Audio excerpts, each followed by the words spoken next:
Welcome to the mentality, the most diverse podcast on the Indian internet. आज की guest हैं Upma Shukla ji, who is the director and founder of Kathak Kutumb, जो एक educator हैं, एक डांसर हैं, एक टीचर हैं।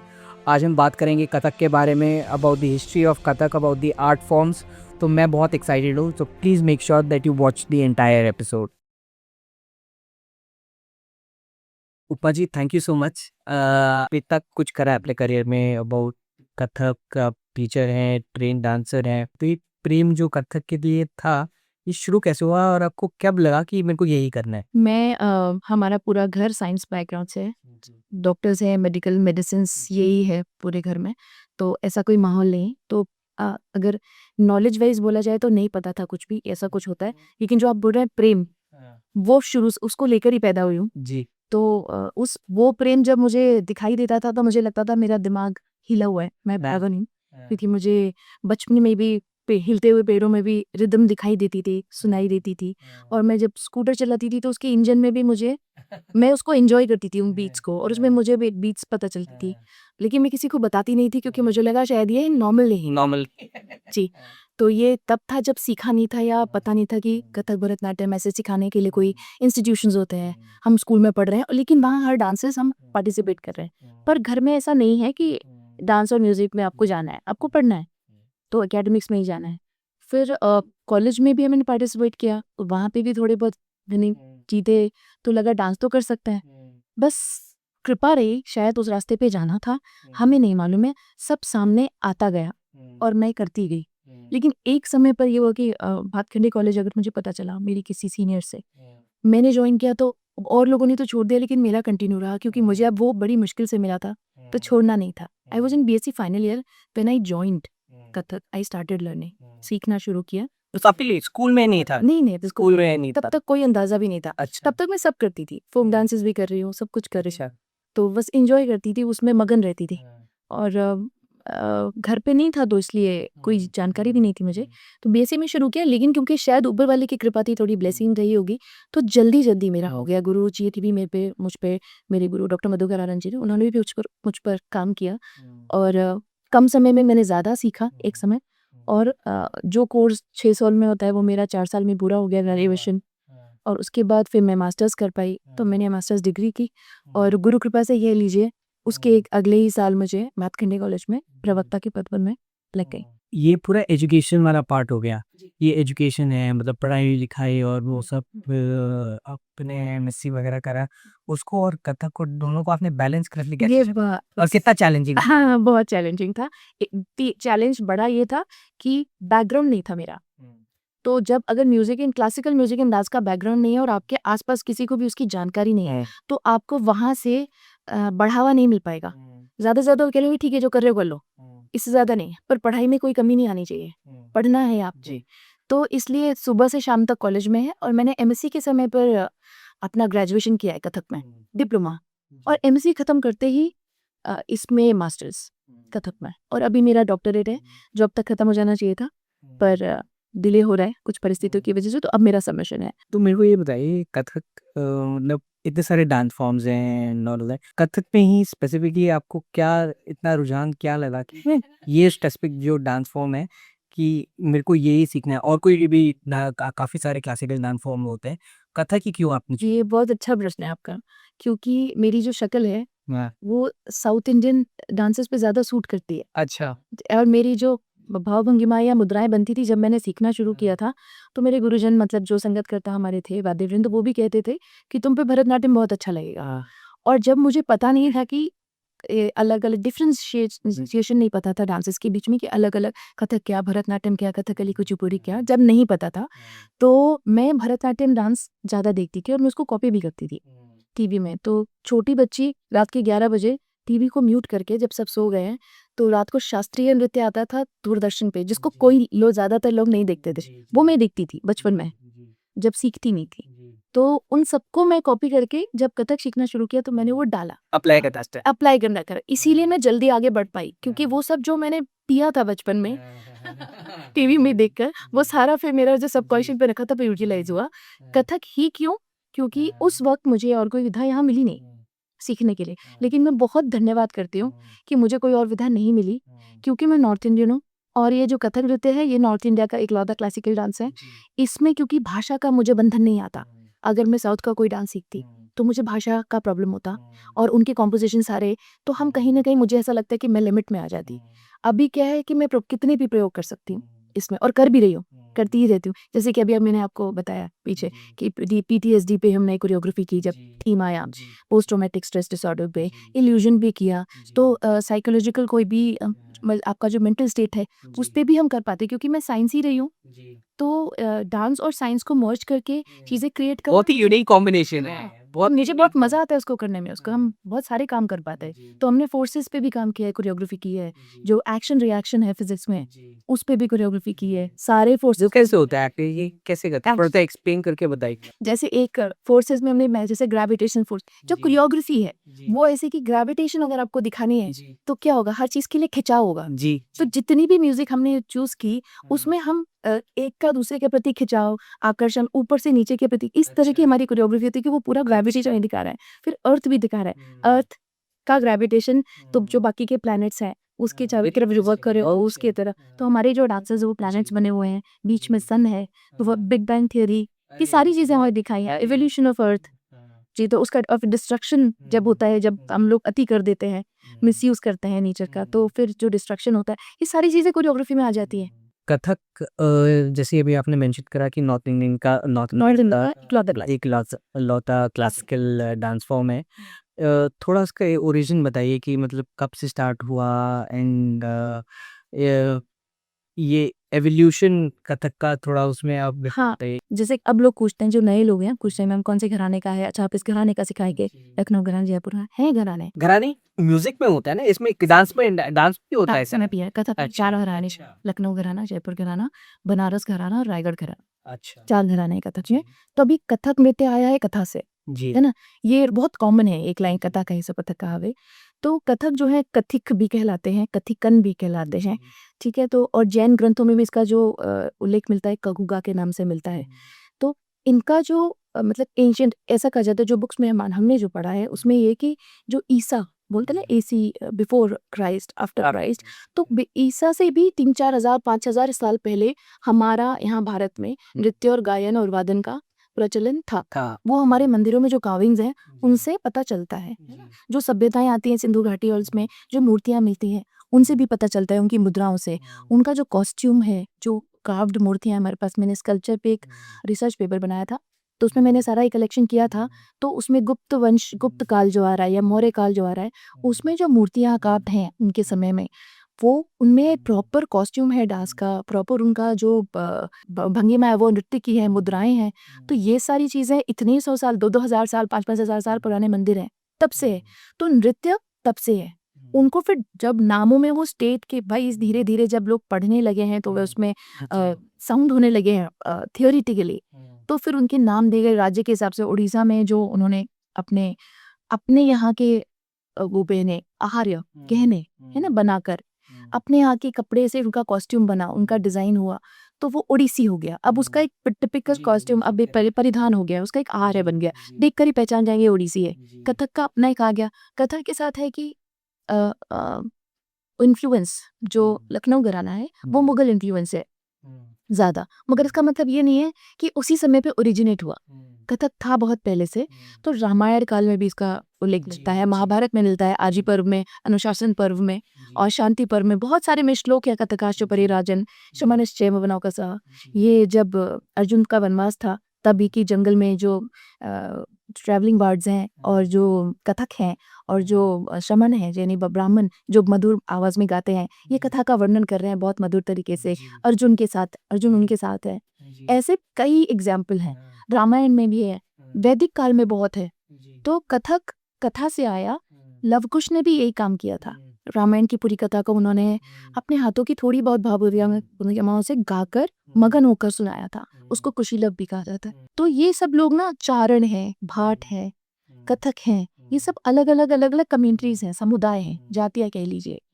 तो इनके पर्टिकुलर एरियाज़ बटे हुए थे कि इस एरिया में ये रहते हैं। राजाओं ने भी इनको जब श्रेय दिया, आश्रय दिया, तो उनको गाँव दे दिए, ज़मीनें दे दी, तो वो पूरी-पूरी जातियाँ, परिवार पले बढ़ रहे थे। पर कथक के साथ ही जयपुर घराना जब आया, जयपुर घराने में मुगल इन्फ्लुएंस नहीं है, तो वो ज़्यादा हमारी मतलब ये कह लीजिए कि हिंदू शब्द में, मतलब उसके लिए नहीं कह रही हिंदू मुस्लिम के लिए, पर उसमें ज़्यादा हमारी रीति रिवाज ज़्यादा दिखाया जाता है। इसमें जो हमारी टर्मिनोलॉजी है लखनऊ घराने में, वो ज़्यादा मुगल इन्फ्लुएंस्ड है। जैसे हमारा तराना है, अंदाज है, नाज है, नकरा, ज़रब, सारी टर्मिनोलॉजी, सलामी, क्योंकि मुगल एम्पायर के दरबार में हो रही है, तो तो उस टाइम पे तो पर्शियन और उर्दू का मिक्सचर है मिक्स सारी चीज़ों में। लेकिन नृत्य पहले से था। ब्रिटिश जब आए, उन्होंने एंटी नॉच मूवमेंट चलाया, उन्होंने लगभग उसको दबाने की कोशिश की।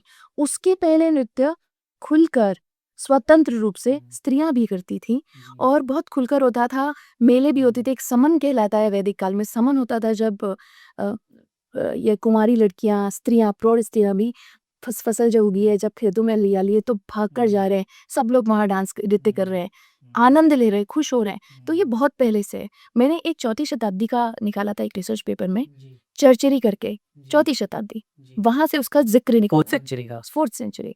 तो वहां से निकाला कि गीत, नाट्य और नृत्य का वो एक प्रबंध था, चरचरी कहलाता था। आज की भाषा में उसको चांचर भी कहते हैं, चच्चरी भी कहते हैं। तो अब तो वो बहुत सिमट गया है। ठीक, इतना बड़ा प्रबंध था, इतना उसके काबिल उसके वो होते थे जो परफॉर्म करते थे उसको। तो वहाँ से सोचिए, वो 4वीं शताब्दी से मिल रहा है। उसके मैंने सारे 4वीं, 5वीं, 6वीं, 7वीं, 8वीं, 17वीं यहाँ तक मैंने उसका रिकॉर्ड निकाला था, उसको प्रेजेंट किया था। तो तब मैंने देखा कि चरचरी समाप्त हो गया और अब 17वीं, 18वीं, 19वीं शताब्दी में जो ठुमरी आई, वो अब इतने चलन में है, इतनी पसंद की जा रही है। अब चरचरी लोग भूल गए हैं। अब सिर्फ एक वो चरचरी ताल के नाम से जानी जाती है। ज़्यादा से ज़्यादा चाचर हमारे पहाड़ में जोड़ा चाचरी करके गाया जाता है। बेड़ू पाको भी जो गाना है वो भी जोड़ा चाचरी है। तो अब चाचरी गाई जाती है, तो एक गाने के रूप में रह गई है, एक ताल के रूप में रह गई है। तो बस इतना ही प्रबंध बचा है। ये धीरे धीरे लुप्त होती चली जा रही है। जो यंगर जनरेशन है उसका रुझान कथक की तरफ, उसको सीखने के, उसकी परंपराएं सीखने में, उसकी हिस्ट्री जानने में, वो आपको क्या लगता है कि यंगर जनरेशन इंटरेस्टेड है, नहीं है, कम है, या थोड़ी ओल्डर जनरेशन उनका इंटरेस्ट थोड़ा ज़्यादा है? बहुत क्लियर है ये बहुत क्लियर है। जो ओल्डर जनरेशन है, जिसको मिलेनियल बोलते हैं आजकल, मैं मिलेंगे। आप मिलेनियल है, आप तक है वो वाला इंटरेस्ट कि सब जानना है। तो थोड़ा मतलब जो एक हम्बलनेस होती है ना, विनम्रता, वो मैं ये नहीं कह रही हूँ कि हमारा जेंजी विनम्र नहीं है, वो अलग तरीके से है, बहुत प्यारा है, ज़्यादा टैलेंटेड है, लेकिन जानने की हम्बल तरीके से आप तक है कि इतिहास भी जानना है और सीखना है और सीखना है। अभी क्या है, कम समय में ज़्यादा चाहिए, जो अभी का जनरेशन चल रहा है। तो उनको ना, अगर आप हिस्ट्री में लगाएंगे या संस्कार में, तो वो तो टिकेंगे ही नहीं। उनको इंटरेस्टिंग कम समय में ज़्यादा करना होता है, ताकि वो पहले रुक जाएं, फिर वो इतने संभल जाएं, इतने स्टेबल हो जाएं कि उसको लेने के लायक बन जाएं कि अब आप उनको सभ्यता भी बता रहे हैं, आप उनको इतिहास भी बता रहे हैं।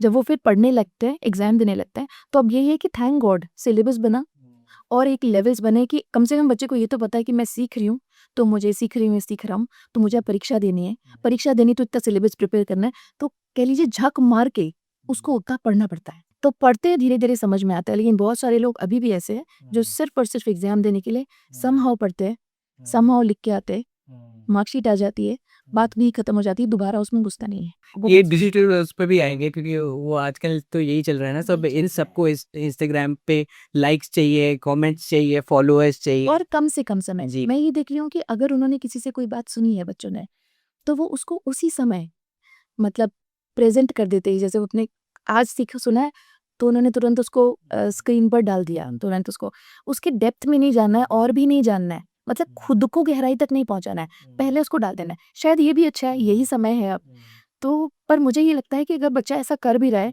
तो वो ये ना सोचे कि अगर उसने बहुत सारे वीडियोस बना लिए, बहुत सारे डांसेस कॉम्पोजिशंस कर लिए, इसका मतलब ये बिल्कुल भी नहीं है कि तालीम के समय की जो वैल्यू है, जितना आप किसी भी गुरु के, अपने गुरु के सानिध्य में रहते हैं, लगातार उनको सुनते हैं, बार बार जाते हैं, टच में रहना चाहिए।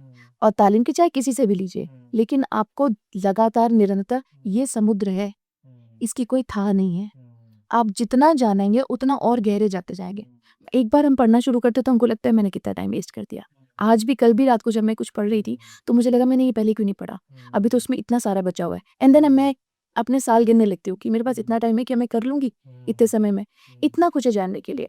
पर अभी क्या है, तेज़ी का समय है, तो जो आप जो बोल रहे थे ना कि इतिहास के बारे में, वो करने के लिए इस समय के बच्चों को हमें कुछ समय इंतज़ार करना पड़ता है। हम उन्हें सिखाना शुरू करते हैं सिर्फ़ डांस। मैं अब ये मेरे से ही ले लीजिए, जब मैं बात करने बैठ गई, 6 महीने तक हमें तत्कार के अलावा कुछ नहीं कराया गया। तत्कार मतलब 1, 2, 3, 4, 5, 6, 7 है। अच्छा। तत्कार, उसी को स्पीड में करना है, उसी को स्लो करना है। एक फुटवर्क और भ्रमरी, ऐसी कुछ चीज़ें हमने सीखी। कोई कॉम्पोज़िशन नहीं सीखी, कोई तिहाइयाँ टुकड़े हमने नहीं सीखे, ठीक है? और अभी क्या होता है, जब बच्चा पहले दिन आता है, हम उसको नमस्कार, तत्कार सिखा के तुरंत पैटर्न सिखाना शुरू करते हैं, ताकि उसका इंटरेस्ट बना रहे। नहीं तो बच्चा इंटरेस्ट लूज़ कर देगा। बस ये अंतर अब आया है। पर ये ज़्यादा इम्पोर्टेंट नहीं है कि जो बेसिक्स है उसको ट्रेन वो होता है, ट्रेन करते रहो, वो वो ज़्यादा नहीं है। इम्पोर्टेंट है। हाँ। मतलब थोड़ा बोरिंग हो जाएगा, पर उसमें अगर वो इतनी इतनी बार वो बेसिक्स करे तो वो ट्रेन ज़्यादा बेहतर हो पाए। That's what. अभी क्या है, फिर हमारा 2 पार्ट्स में ही होता है, हम पैरेलल चलते हैं।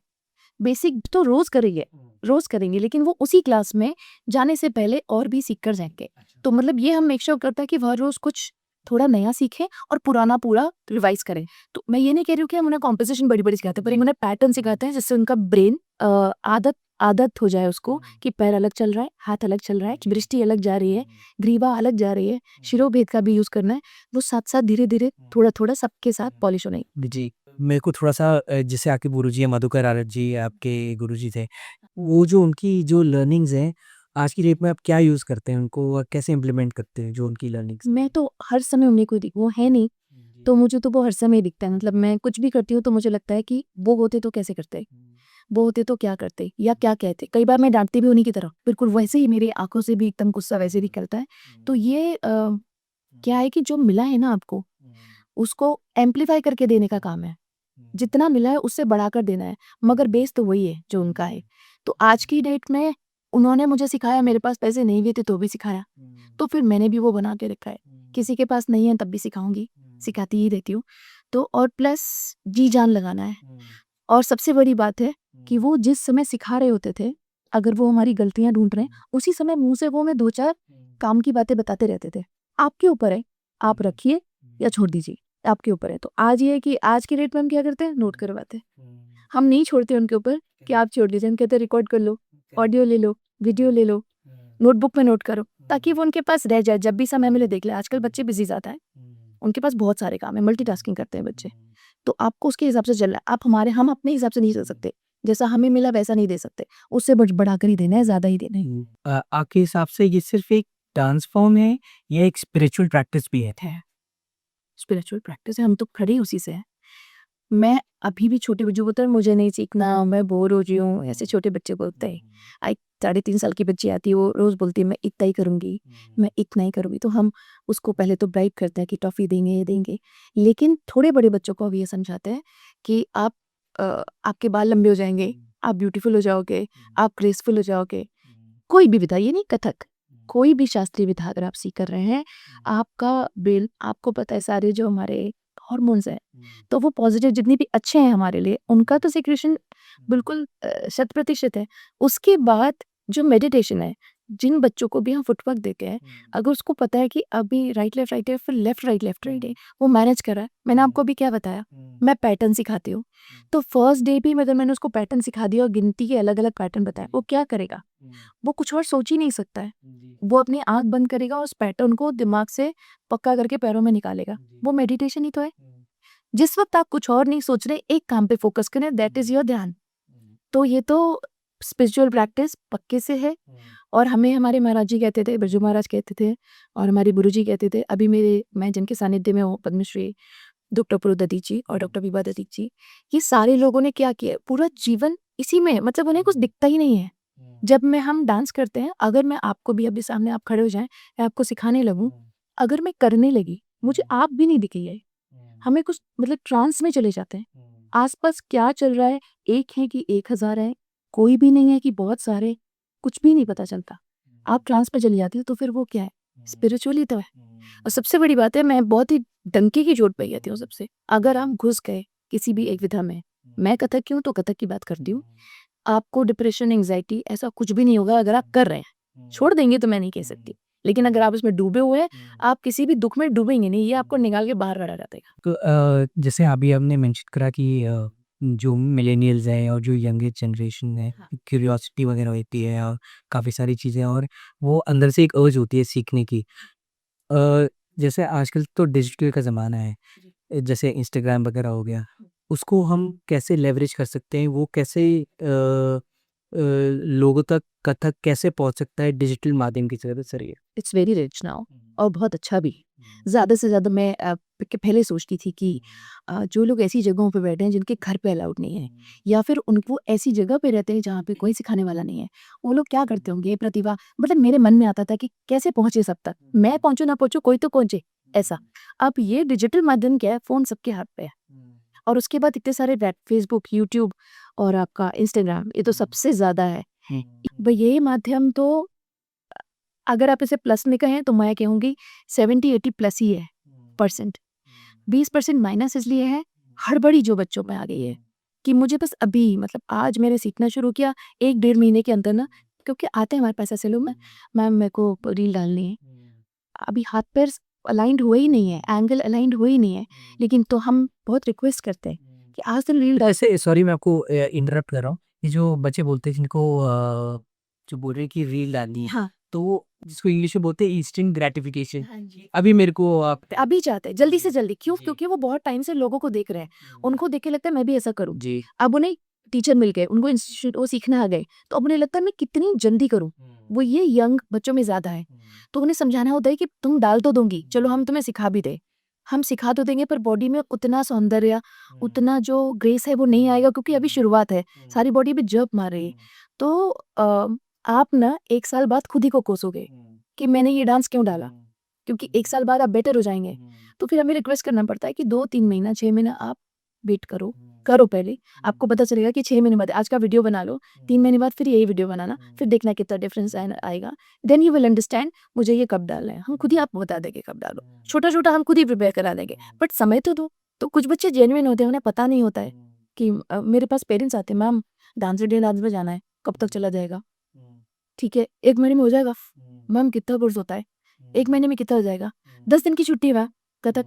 ये वाले डायलॉग्स आते हैं। तो अब उनको आप कुछ नहीं कह सकते, क्योंकि उनको पता ही नहीं है। आप उन्हें दोष नहीं दे सकते, आप उन्हें बता सकते हैं कि 10 दिन में नहीं होगा, और 10 दिन वाला जो एक बॉलीवुड का या किसी एल्बम का सॉन्ग है, वो हम नहीं कराते। ये प्रॉपर कोर्स है, गुरु शिष्य परंपरा में है। हमने परंपरा में सीखा, हम कोशिश करते हैं परंपरा में सिखाएँ। और एक समय है, इसकी एक अवधि है, इतनी अवधि तो लगेगी ही लगेगी। कम से कम आपको 1 साल 2 साल तो पहले लग के देना पड़ेगा, उसके बाद हमें बताने की ज़रूरत नहीं। आपको सब कुछ खुद ही समझ आने लगेगा। फिर तो आप चाहोगे मैं कितना और गहराई में जाऊँ।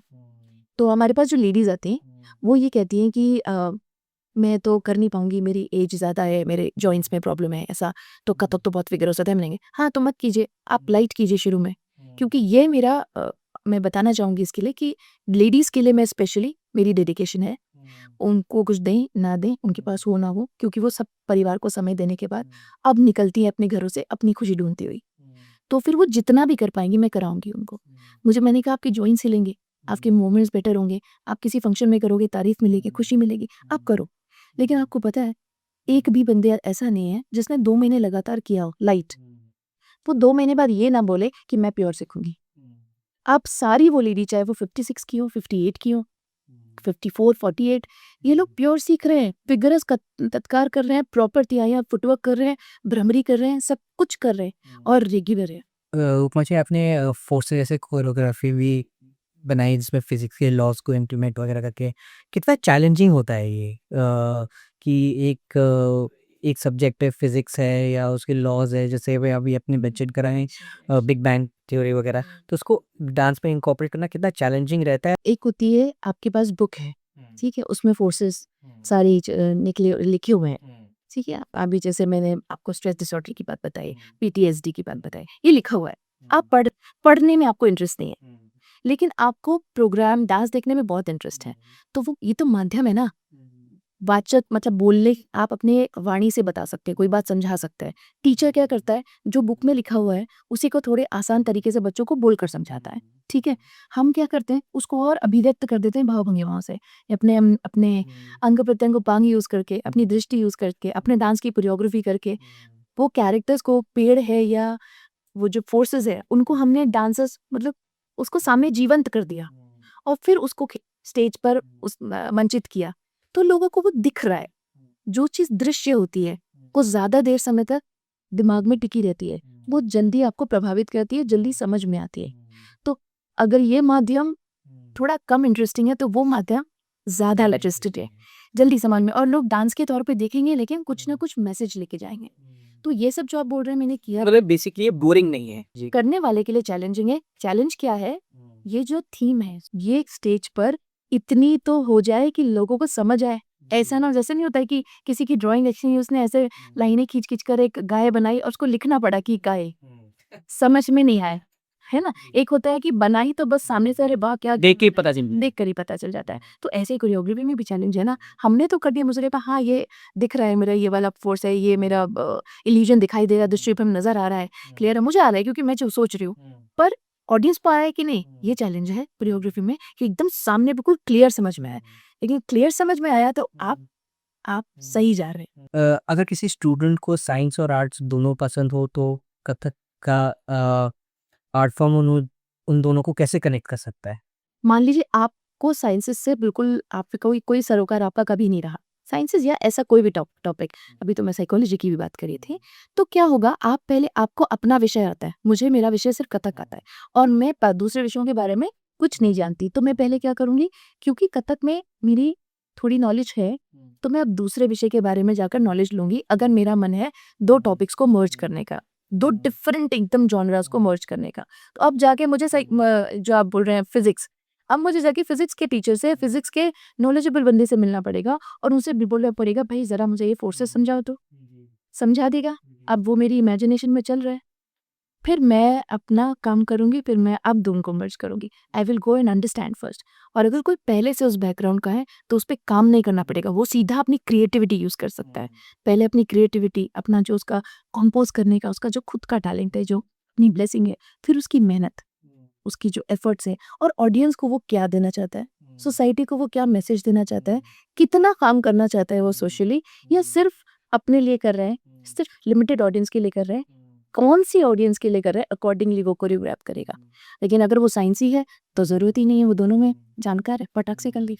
हम भी जब समझाते हैं, मैं अगर बेसिक समझाती हूँ, तो अगर हम स्पिन समझाते हैं, ये जो पिरूवेट्स है, तो हम बताते हैं कि फिजिक्स है, जो आटा चक्की का फॉर्मूला है, आटा चक्की का जो लो है वो इस पे लगता है, आप पहले एरिया बढ़ाते हैं और घूमते हुए आप एरिया को कम करते हैं, तो आपकी स्पिन फास्ट और बैलेंस्ड होती है। आपका जो बॉडी वो एक एक्सिस की तरह है, बिल्कुल सीधा। अगर आपने गर्दन झुकाई, बैलेंस बिगड़ेगा, अगर आपने बॉडी पीछे की, बैलेंस बिगड़ेगा। बिल्कुल सीधा रहना है, देखना, और घूम कर सीधा सामने। मैं आपकी आंख में अगर देख रही हूँ, मैं घूम कर सीधा आपकी आंखों में दिखूंगी, कहीं और मुझे कुछ नहीं दिखेगा। ऐसे फिर हम 100 और 150 200 चक्कर कर लेंगे, हमें चक्कर नहीं आएंगे। लेकिन जो सारी दुनिया देखता हुआ घूमेगा, वो 3 4 5 चक्कर के बाद धराशायी हो जाएगा। तो ये सारी सब टेक्निक्स हैं, फिजिक्स पूरी अप्लाई होती है। पूरा जो हमारा कथक या हिंदुस्तानी जो भी क्लासिकल है, कर्नाटक भी, मैथमेटिक्स, पूरा गणित है। तो मैम आपने काफ़ी सारी बेलूम गर्ल्स में भी आपने पढ़ाया है कि जो यंग जो बच्चे हैं वहाँ पे, वो उनका आपको क्या लगता है कि कितना अच्छा रुझान है टुवर्ड्स डांस या फिर कुछ नया सीखने में या फिर आर्ट्स को लेके कितना बहुत अच्छा, बहुत ही अच्छा। वेल हम अपने आप में ही इतनी अच्छी जगह है, बहुत अच्छा इंस्टीट्यूशन है। जब मैं वहाँ गई थी तो मैं भातखंडे कॉलेज से गई थी। भातखंडे में तो क्या है कि college he Hindustani music and dance का है, तो चारों तरफ कहीं तबला बज रहा है, कहीं सितार बज रहा है, कहीं पे डांस हो रहा है, ऐसा तो ये वाला माहौल था। स्कूल में आई तो स्कूल भी है। एट द सेम टाइम जो अच्छी बात थी हमारे बैरो की, वो ये थी कि जो ये विधाएं हैं, संस्कृत जो शास्त्रीय विधाएं, इनको बहुत मान सम्मान था। इनके गुरुजनों को भी पूरा मान सम्मान मिलता था, और बच्चों के अंदर भी, क्योंकि वो आते हैं उस तरीके से कि आपको मैं क्या बताऊँ, इतने कम समय में वो बच्चे सीखते थे, इतना ज़्यादा सभी में लगभग, मतलब 98% 99% जनता ऐसी है जो जल्दी सीख, कम समय में ज़्यादा लेती है। और सबसे अच्छी बात वेलम की ये थी कि बच्चे ना एक-एक मिनट यूटिलाइज़ करना जानते हैं, क्योंकि वो वहीं रहते हैं। तो अगर वो मेरे पास आ रहे हैं, मेरी क्लास है, तब तक किसी और टीचर ने बुलाया, ma'am I am coming in 2 minutes. Actually वो बच्चा 2 ही मिनट में आ जाता है, जाके उनका भी बात काम करके आ जाता है, इधर आके अपना भी करता है एंड हर चीज़ वो समय पर करते भी हैं, देर नहीं करते हैं, बहुत जल्दी सीखते हैं और इंटरेस्ट भी है और जानना भी चाहते हैं। जी और अच्छी बात ये है, जो जान जाते हैं वो भूलते नहीं है। आज अगर 10 साल बाद भी हमको मिलता है, they remember most of the things. एक तरह से आप गुरु हैं माध्यम हूँ नहीं मेरी घर नहीं पे। नहीं, आप जब बच्चों के लिए तो आप गुरु ही हैं। हाँ, कह तो सकते हैं। एज अ गुरु आपके आपके लिए सबसे सेटिस्फाइंग बात क्या होती है जब आपका कोई शिष्य या कोई स्टूडेंट कुछ अच्छा करे? What is the most satisfying part about it? वो है मेरे लिए ये कि मैं ज़्यादातर देहरादून में रही और बहुत सारी बाहर की चीज़ें मैंने नहीं की। तो जब मैं बाहर निकलती हूँ, निकलूँगी बहुत, तो ही मेरे बच्चों के लिए बाहर के रास्ते ज़्यादा बनेंगे कि उनके और बड़े दूरियों के रास्ते मैं उनको देखा हूँ। अभी क्या हुआ है कि जितना काम मैंने किया, तो मैंने आपको क्या बताया, मैंने दिन-रात सिखाया है। वो उसके लिए मेरे आपको मिलेंगे रक्तबीज बीच बहुत सारे मेरे बच्चे स्टूडेंट्स दिखाई देंगे। तो क्या हुआ कि मैं टीचिंग में रही, तो ज़्यादातर मेरे बच्चे टीचर्स ही हैं, परफॉर्मर्स अभी कम हैं। इस बात का मुझे बहुत मलाल रहता है। तो जैसे आप बोल रहे हैं कि सब मुझे देखते हैं बच्चे तो कहते हैं हमें आपके जैसा बनना है। अगर हमारे लिए मेरे जैसा बनना है तो क्या फिर वो पढ़ाई भी करनी है उनको मास्टर्स भी करना है, उनको लगता है कि अब मुझे हमें डॉक्टरेट भी करनी है। मुझे ऐसा लगता है कि और मैं खोजूँ इनके लिए ताकि ये बाहर निकलें और ये और भी बहुत कुछ करें यहाँ से निकल कर। तो पढ़ाई के साथ-साथ बच्चे, सारे बच्चे, आप मिलेनियल बोल रहे हैं ना अपने आप को, उस समय के जो बच्चे हैं, ज़्यादातर बच्चों के घर पे ऐसा माहौल होता था कि डांस नहीं सीखना।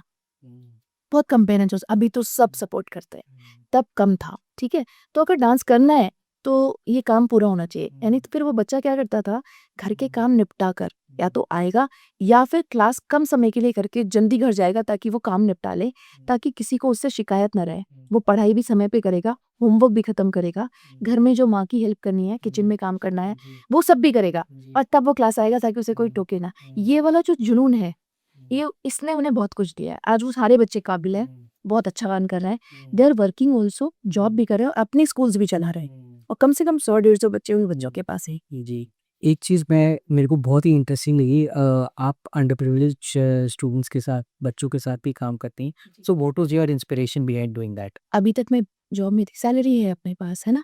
और क्लासेस भी चलते ही रहते हैं। कहीं न कहीं, कभी न कभी हम दिन-रात क्लासेस ले ही रहे हैं। तो जितनी आवश्यकता है उससे तो अधिक ही आ रहा है। तो जब हम दे रहे हैं, आप मेरे पास सीख रहे हैं, आप मुझे पे कर रहे हैं, ठीक है? उसके बाद 2 बच्चे और आते हैं, उनके पास नहीं है या फिर बहुत कम है। मैं तो सिखा ही रही हूँ, मेरी एनर्जी उतनी ही लग रही है, मेरा टाइम भी उतना ही लग रहा है। अगर उस टाइम में क्लास में 20 बच्चे हैं और उसमें से 8, 9 या 10 पे कर रहे हैं, लेकिन वो 8, 9 या 10 बाकी के पे नहीं कर रहे हैं, मेरा कुछ एक्स्ट्रा नहीं जा रहा, पर वो बच्चा 6 साल बाद बन जाएगा। वो क्योंकि एक हुनर में पक्का हो जाएगा, एक एरिया की थ्योरेटिकल नॉलेज उसको हो जाएगी, तो उसको कहीं पर भी अपॉर्च्युनिटी मिलेगी, जॉब मिलेगी, वो जॉब करेगा। तो उससे क्या होगा, वो 6 साल पहले अंडर प्रिविलेज्ड था, लेकिन 6 साल बाद वो अंडर प्रिविलेज्ड नहीं रहेगा और जब वो आगे बढ़ेगा, उसकी शादी होगी या उसका परिवार बनेगा, तो उसका परिवार अंडर प्रिविलेज्ड नहीं रहेगा। वो अपग्रेड हो जाएँगे और फिर अपग्रेडेशन दिखती है, उनके रहन-सहन से दिखती है, उनकी गाड़ी आ जाती है, उनके कपड़े बेटर हो जाते हैं, उनका रहन-सहन बेटर हो जाता है। जी, तो क्या मेरा तो हम तो विन-विन में ना, विन-विन सिचुएशन है। हमारा क्या गया है, कुछ भी नहीं गया। तो वो एक समय कभी-कभी ऐसा हमें भी होता था कि लगता था पैसे कम है, गुरुजी को पूरी फीस नहीं दी है। तो मुझे लगता था कि ऐसा ना हो, अभी भी मैं अनाउंस करती हूँ हर गैदरिंग में जहाँ पर भी मैं जाती हूँ कि अगर आपके पास बहुत है, अभी मैं इस पे भी बोल रही हूँ, आपके पास है तो मुझे पूरी फीस दीजिए, ज़्यादा ही दे दीजिए, कम है तो कम दीजिए, नहीं है तो मत दीजिए। तो एक बार 11 रुपए दीजिए, लेकिन ताकि अगले जन्म का कर्जा ना रहे, पर सीख लीजिए, क्योंकि सीखने से आपके पास एक हुनर हो जाएगा जो आपको कभी खाली नहीं रहने देगा, जो आपको हमेशा साथ देगा। तो मेरे को ये बताइए जैसे एल्डरली वुमेन जैसे उनका आप मेरे को थोड़ा-सा बताइए कि जब आप उनको स्टेज पे जाते हुए देखते हैं, वो आपके दिमाग में क्या होता है कि थोड़ी एंग्ज़ियस होती हैं या उनका पर्सपेक्टिव भी थोड़ा-सा वो बताइए कि उनका उस एज में स्टेज पे जाना और डांस करना और कुछ सीखते रहना उस एज पे भी, तो उनके पीछे उनका माइंडसेट क्या होता है और आपको कैसा लगता है? माइंडसेट मैंने आपको जैसे बताया था, शुरू में उनको लगता है कि वो नहीं कर पाएँगे। जब वो पहली बार कॉल करते हैं, बोलते हैं मेरी ना एज इतनी है, मैं तो शायद कर भी नहीं पाऊँगी। बहुत ज़्यादा खुद पे ही डाउट होता है, सेल्फ डाउटर्स। सेल्फ डाउट होता है कि हम तो कुछ कर ही नहीं पाएँगे, पता नहीं कर पाएँगे। लेकिन जब वो आ जाते, तो पहला तो हमको बोलते हैं कि आप ये सब मत सोचो, बस आप आ जाओ। जब वो आते हैं तब उनको दिखाते हैं वो, उनके जैसे लोग, उनसे बड़ी उम्र के लोग कैसे कर रहे हैं। 1.5-2 घंटा वो तो पहले आने को तैयार है और बाद में जाते हैं, सीखते हैं बाकी के टाइम प्रैक्टिस करते हैं। तो जब उनको देखते एकदम से उनके अंदर आके अच्छा ये कर सकते हैं तो मैं भी कर सकती। शुरुआत ऐसे ही होती है। और कुछ तो लेडीज ऐसी होती है जो उस घर से बाहर कभी नहीं निकली होती, डरी सहमी सी। मैं क्योंकि उनके बच्चे की मैं टीचर हूँ तो मुझसे बहुत सहम कर बात करेंगे, यस मैम ऐसा बैठी हुई है क्योंकि बच्ची सीख रही है, वो बैठी है, बहुत दूर से आए हैं, 1 घंटे बाद लेकर जाना है, 1.5 घंटे बाद। मैं फिर बैठ नहीं देती, मैं खड़ा कर देती कि आप डांस सीखने के लिए मत सीखिए, एक्सरसाइज समझ के कर लीजिए। जो भी कुछ इन बच्चों को पढ़ा रही हो ऐसे ही हाथ पैर मारिए, गलत मारिए, कहीं पे भी करिए, ऊपर जा रहा है ऊपर करिए, कहीं भी ऐसा शुरू कीजिए बस। तो मैम मुझसे डांस नहीं होगा मत कीजिए, लेकिन हाथ पैर मारिए, तो आपको इससे फायदा होगा, आपके जॉइंट्स खुलेंगे और आपको लगेगा कि आपने थोड़ी फिजिकल एक्टिविटी करी, 1 महीने में आपको लाइट फील होगा। इस शर्त पे उन्हें शुरू कराती, अच्छा, ऐसे करके, ऐसे ही क्या रिस्पॉन्स? उसके बाद there is no look back. अच्छा, 1 महीना 2 महीना अगर उन्होंने कर लिया, उसके बाद वो अपने बच्चे से आगे निकल जाते हैं। अच्छा, इतने सिंसियर हो जाते हैं वो, एंड देन दे से कि ये टाइम हमारा सबसे ज़्यादा हैप्पीनेस का है। अभी यहाँ पे हमें लगता है हम कुछ है, हमारी एक आइडेंटिटी है, एंड लोग हमें कॉम्प्लीमेंट देते हैं कि हम ज़्यादा ग्लो कर रहे हैं, हम क्या कर रहे हैं, तो और मैम बहुत लाइट फील हो रहा है। नाउ दोज़ लेडीज़ जिनका बॉडी बहुत लेथार्जिक और हेवी होता था, अभी वो बहुत लाइटली जंप भी कर लेते हैं, ड्रमरी भी बहुत अच्छी कर लेते हैं। अच्छा, अब उन्हें लग रहा है, और प्लस सबसे अच्छा बात, उनकी जो बच्चियाँ हैं, वो बच्चियाँ ये बोलती हैं कि मैम मम्मी को गुस्सा नहीं आता, मम्मी हम खुश रहती है, मम्मी का हमें क्योंकि उन्होंने अपनी वो एनर्जी चैनलाइज कर दी चीज़ें। हैप्पीनेस मिल रही है उनको, प्लस काम मिलता है। वो घर जाके जब खाना वाना कुछ बना रही होती हैं तो दे आर रिवाइजिंग, एंड उनको याद करना है क्योंकि उनको फिर से सुनाना दिखाना भी है। उसके बाद अगले दिन वो तैयार होके आती है, मैम ये सिखाया था, ऐसे सिखाया था। तो वो कहती है कि मम्मी ना बहुत खुश रहती है, तो थैंक यू बोलती हैं बच्चियाँ, जो समझदार बच्चियाँ हैं। बस तो मेरा हो गया। और मैं जो बच्चियों को लेके मैं आती हैं उनसे मैं कुछ भी नहीं लेती, क्योंकि बच्ची तो ऑलरेडी सीख रही है, उससे मैं फीस ले रही हूँ, आपसे नहीं चाहिए, आप बस सीखो। तो एटलीस्ट उनको उनकी तरफ से कुछ जा नहीं रहा है तो घर वालों को भी ऑब्जेक्शन नहीं होगा और वो लेडी खुश रहेगी। तो इस करके करीब 30-35 मेरे पास एबिलिटीज हैं और आने की संभावना है, और मैं चाहूंगी कि आए। ये कितना बड़ा इमोशनल टूल है कथक या dance as an art form. बेटियों को तो छोड़ दीजिए, मेरे स्टूडेंट्स भी सिर्फ मेरी आंखों से पता कर लेते कि मैं क्या सोच रही हूँ उस वक्त, अच्छा, और क्या क्या सोच लिया मैंने इतनी देर में। वो जैसे जैसे मेरी आंखें घूमती हैं उन्हें भाव पता चल जाता है। तो हम लोग क्योंकि जीवन भर भाव करते हैं, जी, तो जो अंदर है वो चेहरे पर तुरंत आ जाता है। ये हम लोग की प्रॉब्लम है, पकड़े जाते हैं हम तुरंत, झूठ भी नहीं सही से बोल पाते, पता चल जाता है। लेकिन इमोशनल टूल 100% है, ये आपको चैनलाइज हर तरीके से करना है। मतलब कहीं कहीं पर नुकसान होता है, नुकसान ऐसे कि खाना बन रहा है और स्टूडेंट्स डांस कर रहे हैं, स्टूडेंट ने कुछ गलत किया, आपके कान में पड़ी, आप दौड़ के चले जाओगे, आप भूल जाओगे कि पीछे आपने गैस पे कुछ छोड़ा है। मतलब मैं अपनी बात बता रही हूँ, मैंने बहुत जला है ऐसे सामान, क्योंकि पूरी तरह ना हम उसमें डूबे हुए हैं। आपका जो सोल है वो पूरी तरह उसमें डूबा हुआ है, और हमें और कुछ चाहिए ही नहीं। कितना काम कर रही हूँ मुझे इसमें ये नहीं सोचना मेरा किसी से कंपटीशन है, ना मैं ये देख रही हूँ कि कोई और क्या कर रहा है। मुझे सिर्फ इतना देखना है कि जितना कर रही हूँ ठीक से करूँ, जिसको सिखा रही हूँ मेहनत से सिखाऊं, और जिन लोगों को भी मैं कभी किसी परिस्थिति की वजह से समय नहीं दे पाई उनके लिए, मतलब मुझे लगता है कि सामने से मिले तो क्षमा मांगूंगी क्योंकि मैंने उनको टाइम नहीं दिया, पर 100% करना है, 100% देना है। और उसके बाद आपको क्या जरूरत है, आपका इमोशनल टूल तो हो गया, मतलब इमोशनल तो आप सॉर्टेड है, कोई प्रॉब्लम नहीं होती है। मेरे को तो किसी भी चीज में डूबने नहीं दिया है मेरे इस विधान ने, मैं हर चीज से उबर गई हूँ, बाहर निकल गई, और इसी की गारंटी मैं अपने स्टूडेंट्स के लिए थी। एक और बात, जो बच्चे अच्छा है ये तो इंटरनेट पे चला जाएगा ना, जो भी बच्चे हमारे पास आते हैं जो बोर्ड एग्जाम की छुट्टी लेते हैं, तो कई बच्चों का तो रीज़न होता है भाई ठीक है नहीं पढ़ा या डर रहे हैं तो छुट्टी ले रहे हैं। कुछ बच्चे, मैं सिर्फ एग्जाम्पल दे रही हूँ कि मेरे पास कुछ बच्चे सहारनपुर से आते थे और अलग अलग शहरों से आते थे। जब उनका 10th का बोर्ड था या 12th का बोर्ड था, तो वो बसें बदल कर आना है, बस से जाना है, आने जाने में भी बहुत समय लगता है। वो अपने समय को बस में तो वो यूटिलाइज कर रहे हैं, पढ़ाई कर रहे हैं, 1-2 घंटे का वो यहाँ पर वीकेंड्स पे डांस कर रहे हैं। जिस बच्चे ने आना नहीं छोड़ा, रेगुलर किया, डांस को रेगुलर रखा, ये नहीं कि मेरे यहाँ आना नहीं छोड़ा, डांस को रेगुलर रखा, छोड़ा नहीं, उसके 97 में है परसेंटेज। बच्चों का जो मेंटल स्टेटस है वो एक ही जैसा, IQ एक बराबर है। लेकिन जिसने छोड़ा, जिसने घर पे बैठ गया 6 महीने पहले कि नहीं अब कुछ नहीं करना है, अब सिर्फ पढ़ाई करनी, वो बच्चा 80s में ही रह गया। क्यों? क्योंकि वही जो उसका अ, स्मरण शक्ति में भी तो हेल्प करता है ना, आपका इतना फिजिकल एक्टिविटी कर रहे हो, वो काम कर रहे हो जो आपका पैशन है, जिसमें आप खुश रहते हो। तो जब आप खुश रहोगे 1 घंटा, फिजिकली भी एक्टिव हो गए, एक्यूप्रेशर भी आपका चल रहा है, ओवरऑल बॉडी अलाइन हो रही है, ब्रेन अलाइन हो रहा है, तो पढ़ाई में हेल्प नहीं मिलेगी। मुझे आपने इंडिया को रिप्रेजेंट करा शंघाई टूरिज्म फेस्टिवल जो हुआ था, अभी आप गए थे, वहाँ के लोगों का क्या रिस्पॉन्स था कथक को लेके और डांस फॉर्म को लेके या इंडियन इंडियन आर्ट फॉर्म को लेके? बहुत अच्छा एक्सपीरियंस था वो। पहले तो ना कथक तक तो पहुंचे ही नहीं पहले आप। पहले तो हम भारतीय थे, ये पहला वो था अट्रैक्शन। जितने भी इंडियन शंघाई की सड़कों पे उतरे हुए थे, पूरा शंघाई ही सड़कों पे था, तो बीच में वो बैरियर्स लगे हैं, बीच में हम लोग चल रहे थे। अराउंड 25 to 29 कंट्रीज आई थी वहाँ पर। तो हमारी टीम, इंडिया की पूरी टीम एक साथ चल रही थी। हमारा कथक का ग्रुप था, भरतनाट्यम का भी ग्रुप था, उड़ीसी भी था, मणिपुरी था और फोक डांसेस भी थे। तो हम सब एक टीम में एक साथ जा रहे थे। हमें नहीं पता, शायद भैया इतने यश जी इतने भारत माता की जय तो ठीक है, बोलो क्या है, साचे दरबार की जय, वो हमने इतने जय माता दी। जय माता, जोर से बोलो जय माता दी, सारे बोले जय माता दी। इतने शायद हमने पूरे जीवन में इतने नारे नहीं लगाए होंगे जितने वो शंघाई की सड़कों पे हमने लगाए हैं, जो उधर से आला था जनता से, वो जोर से वहां तो से सपोर्ट करे, फुल सपोर्ट। Full support. इतनी एनर्जी हम लोगों में भर गई थी ना कि आज ही फोड़ देंगे स्टेज, ऐसा। हम लोगों को 5 जगह परफॉर्म करना था, फिर वहाँ पे हरिक वो आ गया उनका जो उनका क्या टाइफून, तो हमारे 1-2 परफॉर्मेंसेस कैंसिल हो गए थे, 3 जगह हुआ। लेकिन क्या सपोर्ट था उधर से ऑडियंस की तरफ से, जो इंडियंस थे उनसे तो बहुत ज़्यादा था। तो कथक को लेके नहीं, वहाँ पर एक्चुअली इंडियन कल्चर को लेके ज़्यादा था, क्योंकि वो दूसरा देश था, तो उसमें हमारे देश को लेकर वो हमें वो सपोर्ट मिला पूरा।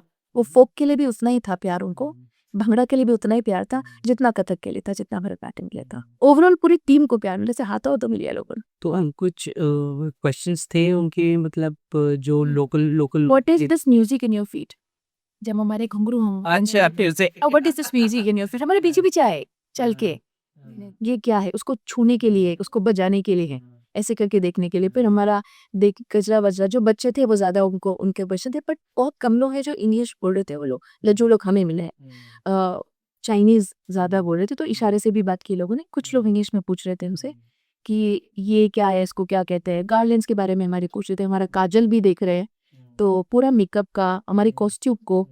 और उसके बाद जो सबसे अच्छा क्षण था वो ये था कि सारी कंट्रीज का अपना एक फर्स्ट डे होता है ओरिएंटेशन का, तो सारी कंट्रीज को अपना अपना एक छोटा 2-2.5 मिनट का एक परफॉर्मेंस था, जो ओरिएंटेशन में जा रहे हैं वो कंट्री ने अपना परफॉर्म किया, आगे निकल गए, तो कोई एक रोड शो टाइप का था।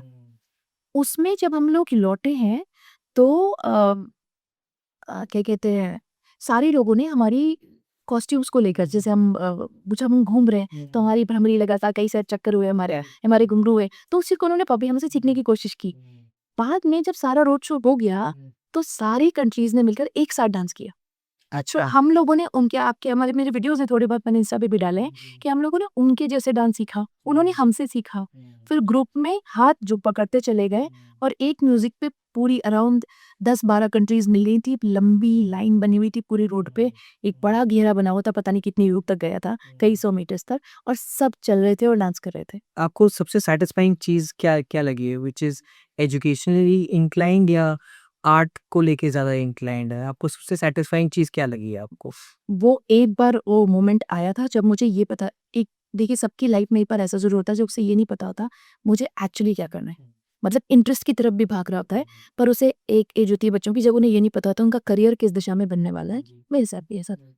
तो तब मैं पढ़ी रही थी और शादी हो गया था मेरा, तो नॉर्मल स्कूल में मैं टीचिंग कर रही थी, जॉब कर रही थी। एक स्कूल में मैं केमिस्ट्री पढ़ा रही थी और एक स्कूल में मैं कथक सिखा रही थी। सुबह के टाइम पढ़ाना है, शाम के टाइम सिखाना है, दोनों स्कूल मेरा पहला वो जॉब है पर कथक। तो मैं 12 साल में सीनियर कंसल्टेंट रही हूँ, बहुत प्यार दिया उन्होंने। तो उस वक्त तक तो नॉर्मल है ये, तो आप इसको आप करियर नहीं कहेंगे ना, आप ऐसे पॉकेट मनी के लिए आप जॉब कर रहे हैं। उसके बाद शादी हो गया, पर मेरा मास्टर्स अभी सेकेंड ईयर बचा हुआ था। तो जो मुझे गुरुजी का कॉल आया कि आज मैं जा रहा हूँ प्रोफेसर बन के पटियाला, और यहाँ पर पोस्ट खाली होने वाली हो और सिर्फ तुम क्वालिफाइड हो यहाँ पर, तो आ जाओ। किसके लिए? अप्लाई करने के लिए और फाइट करने के लिए, पोस्ट के लिए, बिकॉज इट्स अ लेक्चरर का पोस्ट, ऐसे नहीं मिलेगा, गवर्नमेंट कॉलेज है। तो मैं कोलकाता से, I was, my husband was posted there in Kolkata, तो मैं वहाँ से आई किसके लिए, और फिर वही एप्लीकेशन वगैरह हुआ, परफॉर्मेंस हुआ, टेस्ट हुए, इंटरव्यूज हुए, बहुत कुछ हुआ। 15 दिन बाद पता चला कि मैं सिलेक्ट हो गई। तो ये मैंने नहीं, इसका ये मेरे को सामने से आया। मेरा एफर्ट क्या था?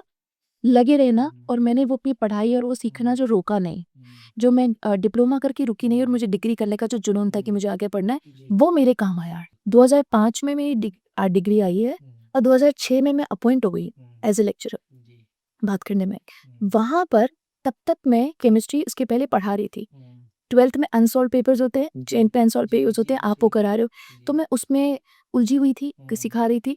प्रॉब्लम क्या है, कीड़ा डांस का है, तो जिस जगह पर भी मैं जॉब कर रही होती थी वहाँ मैं इस फील्ड में भी कूद जाती थी। अच्छा। जब को करिकुलर चल रहा है, जब सिखाया जा रहा है, तो मैं तो एक ही सैलरी में भी डबल काम कर रही हूँ, क्योंकि वो मेरा जॉब है और ये मेरा एक तरह से ये प्रैक्टिशन है। मैं रुक ही नहीं पाती थी, मैं चली जाती थी उसमें। तो जब वो जॉब में मैं बात करने में आई हूँ और मैंने वहाँ पहला क्लास लिया, गुरुजी चले गए और मैंने वहाँ पहला क्लास लिया। उस दिन वो मैंने आपको बताया था जब आधे दिन तक हुए और सामने स्टूडेंट्स को मैंने गिराया, तो मुझे एकदम से समझ आया, पूरा बॉडी मेरा ठंडा हो गया, बहुत अजीब सी शांति मेरी, बहुत अच्छा लगा और मुझे लगा यही चाहिए। वैसे आवाज़ आ रही थी कि बस यही चाहिए और कुछ नहीं चाहिए। So that was the day when I was fully satisfied. Now I know मुझे क्या करना है। मुझे इतना पता था जो मुझे मिला है वो बढ़ा कर देना है। आज के यंग आर्टिस्ट को लेके आपका एक क्या मैसेज होगा क्लासिकल आर्ट्स को लेके? यंग आर्टिस्ट, पहली बात तो बच्चे बहुत अच्छे हैं आजकल, अच्छे इन द सेंस मल्टीटास्किंग है, बहुत कुछ करते हैं, उनका दिमाग कई जगह चलता है। टेक्नोलॉजी में साउंड है, ये उनके लिए प्लस पॉइंट है, जो हमारे साथ नहीं है। हम डिपेंडेंट हैं यंग जनरेशन की, आप बता दो, आप कर दो, अब सीख रहे हैं हम। तो यूटिलाइजेशन जो वो कर रहे हैं ना, डिस्ट्रैक्शन हमारी यंग जनरेशन के पास बहुत है। उसके लिए एक कमिटमेंट चाहिए उनको, खुद को कंट्रोल करने का। तो क्या होता है कि जब वो चाहते हैं बहुत कुछ करना, लेकिन वो इतने ज़्यादा डिस्ट्रैक्टेड है कि वो जिस फील्ड के लिए बने हैं या जिस पे वो अपना 100% दे सकते हैं, वो दे नहीं पा रहे हैं। उनका टाइम वेस्ट हो रहा है।